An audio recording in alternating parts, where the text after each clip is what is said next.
अस्सलाम वालेकुम। कैसे हैं सब लोग। तो मैं आज रिव्यू करूंगा एक नए पीसी का जो इसमें जो बॉडी लगी हुई है हमारे पास। गेमिंग पीसी है, इसे मिड रेंज गेमिंग पीसी कह सकते हैं। ठीक है, तो ये हमारा एक मिड रेंज में तकरीबन 1 लाख के अराउंड बोर्ड पीसी है हमारा। ठीक है, जो हमने बिल्ड करवाया है। मैं इसको ऑन करके दिखाता हूँ आपको। ठीक है, तो ये बेसिकली रेड ड्रैगन है। ठीक है, इसका केस। ठीक है, इसमें जो 3 हमारे पास क्रॉस एयर के फैंस आते हैं फ्रंट पे, ये बिल्ट इन इसके साथ आते हैं। तो और इसके साथ ये हमारे एक एक्स्ट्रा मतलब 4 फैंस इसमें लगा सकते हैं। ये आपकी चॉइस होगी। ठीक है, तो आप इसमें ये लगा सकते हैं। ठीक है, और इसमें हमारे पास इसके अलावा हमारे पास इसमें चल रहा है Core i3 10th जनरेशन्स का प्रोसेसर चल रहा है। ठीक है, तो आपको ये तकरीबन मार्केट से इस टाइम मार्केट प्राइस जो इसकी है तकरीबन 22,000 के अराउंड बोट है अकेले प्रोसेसर की प्राइस इसकी।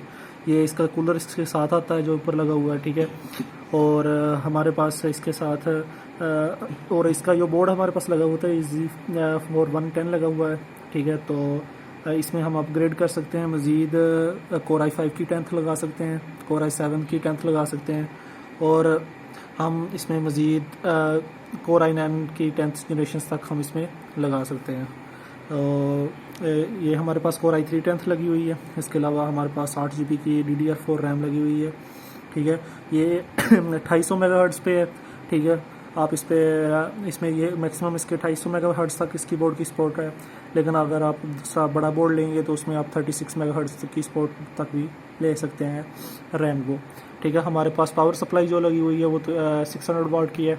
ठीक है, तो हम इसके अलावा जो हमारी मेन चीज़ है वो है हमारा ग्राफिक कार्ड। ठीक है, ग्राफिक कार्ड हमारे पास सफ़ायर का नाइट्रो प्लस लगा हुआ है 4 GB का। ठीक है, RX 470। ठीक है, तो ये हमारे पास इसका ग्राफिक कार्ड लगा हुआ है। बहुत हैवी प्रोसेसिंग है इसकी, तकरीबन 6 पिन एक लगती है और इसमें तकरीबन 4 पिन दूसरी लगती हैं।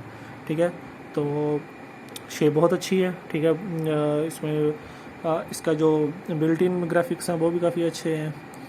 तो अपने कमेंट बॉक्स में ज़रूर बताइए। इसमें पास हमारे पास हार्ड ड्राइव लगी हुई है, 1 TB हार्ड ड्राइव लगी हुई है HDD। ठीक है, और इसकी बैक साइड पे जो दूसरी साइड है इसकी, ठीक है, तो उसमें लगी हुई है 128 SSD। ठीक है, जो कि एक नॉर्मल गेमिंग के लिए बहुत अच्छी है। आप इससे आसानी के साथ मैनेज कर सकते हो अपना ऑपरेटिंग सिस्टम एंड गेमिंग। ठीक है, अब और बहुत स्मूथ गेमिंग चलाता है। ठीक है, आप 60 फ्रेम पर सेकंड्स की फुल HD में आप गेम प्ले कर सकते हो। Thank you.